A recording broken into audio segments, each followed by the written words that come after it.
नमस्कार, आपका विशेष स्वागत है। आशा करता हूँ कि आप अच्छे होंगे, भले चंगे होंगे और भागवत भक्ति में लगे होंगे।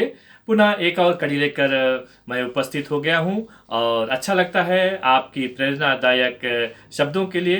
बहुत बहुत धन्यवाद है। और चलो अब कथा आगे बढ़ाते हैं। पिछली कड़ी में हमने सुना था कि देवता सब आते हैं अब और शिव जी की बारात के लिए अब वो प्रस्थान करते हैं। और शिव जी की बारात में बताया था मैंने कि अनेक तरह के जो शमशानों से जितने भी भूत पिशाच है सबका आवाहन करते हैं। नंदी या सिंह भृंगी और श्रृंगी ये सब आवाहन करते हैं और सभी इसमें सम्मिलित हो जाते हैं।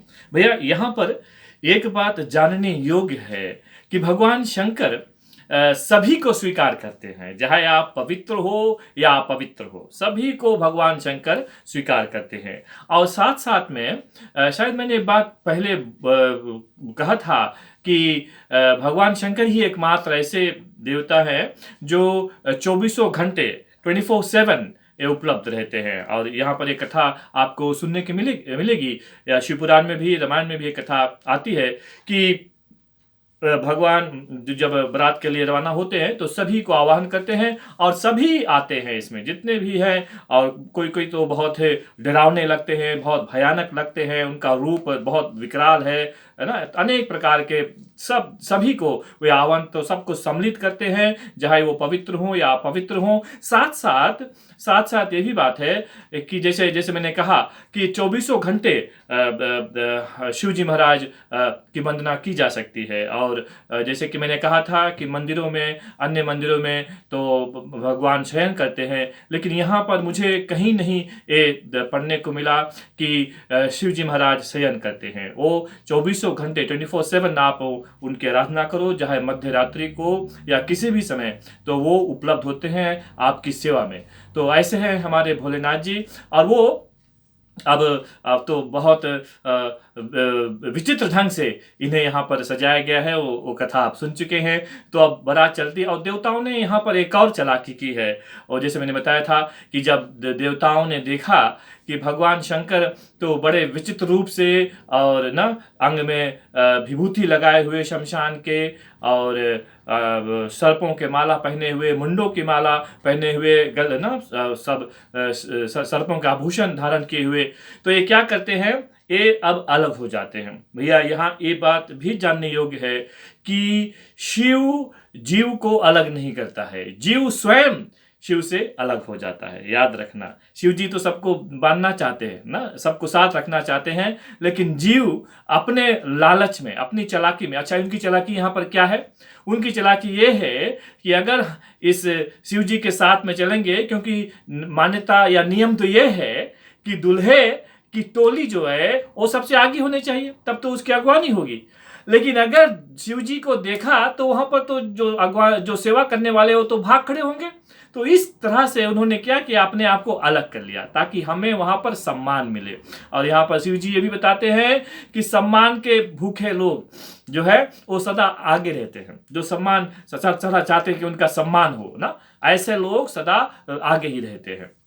तो शिव जी कहते ठीक है, कोई बात नहीं, मुझे देखो शिव जी सम है। सम के मतलब है कि उन्हें ना सम्मान चाहिए ना अपमान चाहिए, चाहे सम्मान करो तो भी और अपमान रहे तो भी वो बराबर, उन्हें कोई दुख नहीं होता है। ऐसे है भोलेनाथ जी, ऐसे है भूत भावन भगवान शंकर जी। तो भगवान शंकर जी अब बारात चलती है।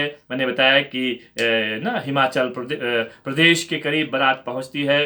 तो अब जो देवता लोग हैं वो वहां पहुंच जाते हैं। तो देवताओं का खूब अगवानी होती है, सेवा सत्कार होती है और फिर उन्हें जनवास में भेज दिया जाता है, जो जो, जो, जो जैसे पहले पहुंचते हैं। और अब बारी आती है महाराज शिव जी की।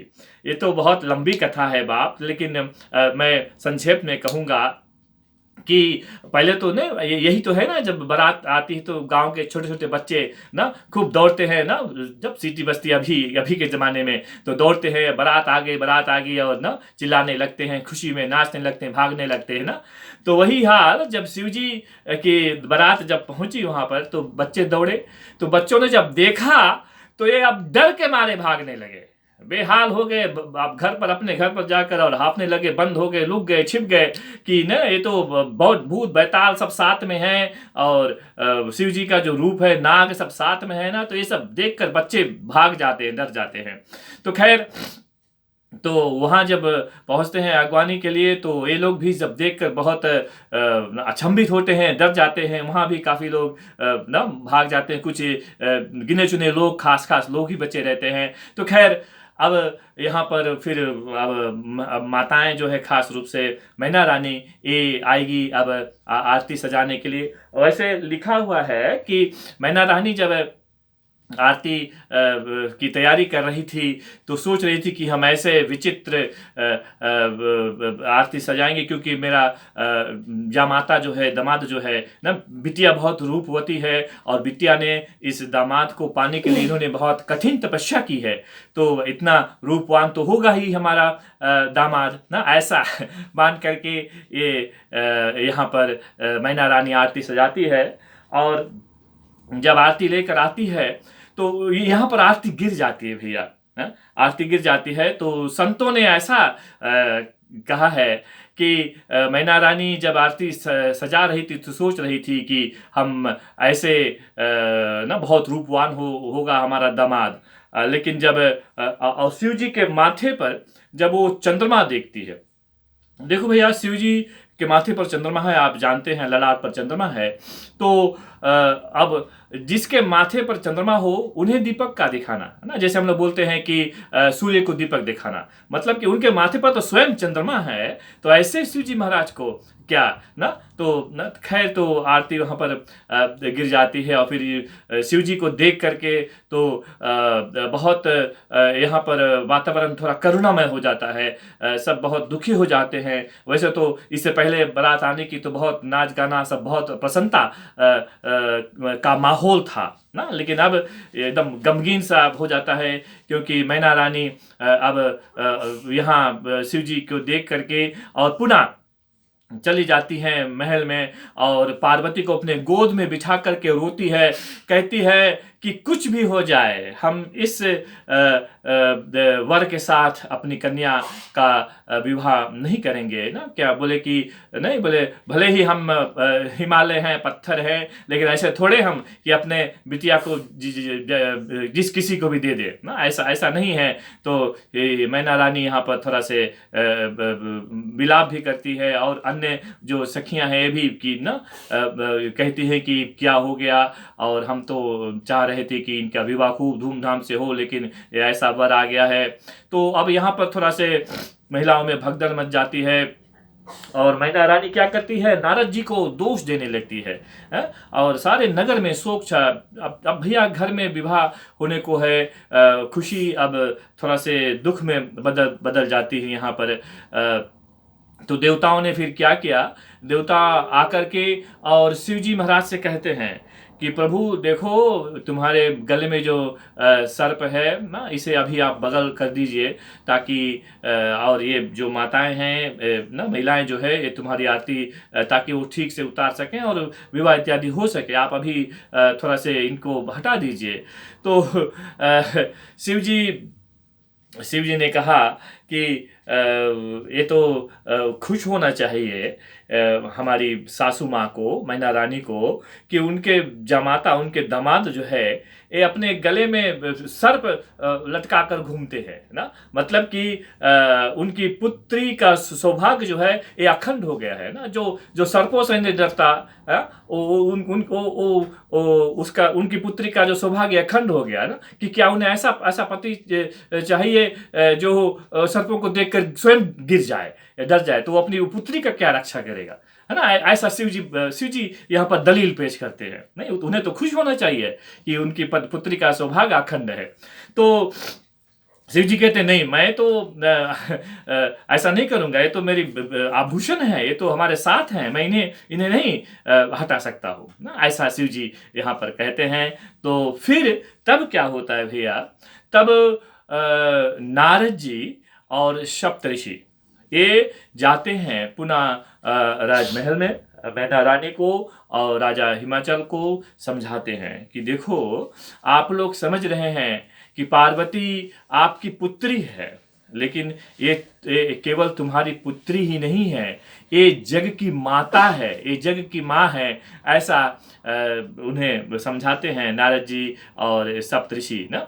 और कहते हैं कि शिव जी जो है ये अखंडानंद ब्रह्म है और जगत के पिता हैं ना शिव जी।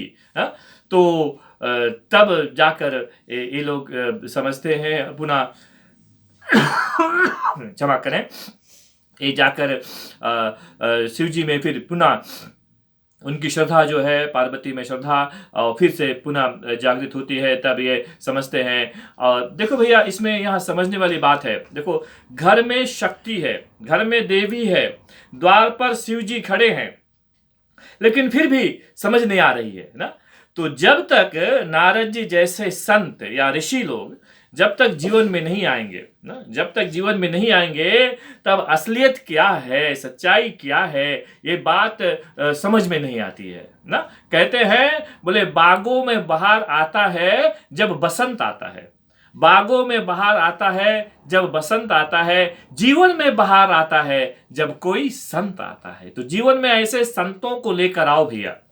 जीवन में ऐसे संत को आना चाहिए। जब ऐसे संत जीवन में आएंगे, तब आपको जीवन की सच्चाई का पता चलेगा कि हम किस उद्देश्य से हमारा प्राकट्य हुआ है, हमें क्या करना चाहिए, और हमारा कर्तव्य क्या है, मनुष्यता, इंसानियत इत्यादि। इन सब विषयों पर हमें बहुत बारीकी से ध्यान होना चाहिए। और फिर ये चेतना तभी हमारे में जागती है बात, जब ऋषियों का, गुरुओं का जब आशीर्वाद होता है। तो खैर, अब ये समझ गए, और इनमें फिर पुनः नए सिरे से नए भाव इनमें जागता है, और सब फिर पानी दान इत्यादि होता है, विवाह संस्कार इत्यादि होता है, जो भी ना सब नियम से इत्यादि।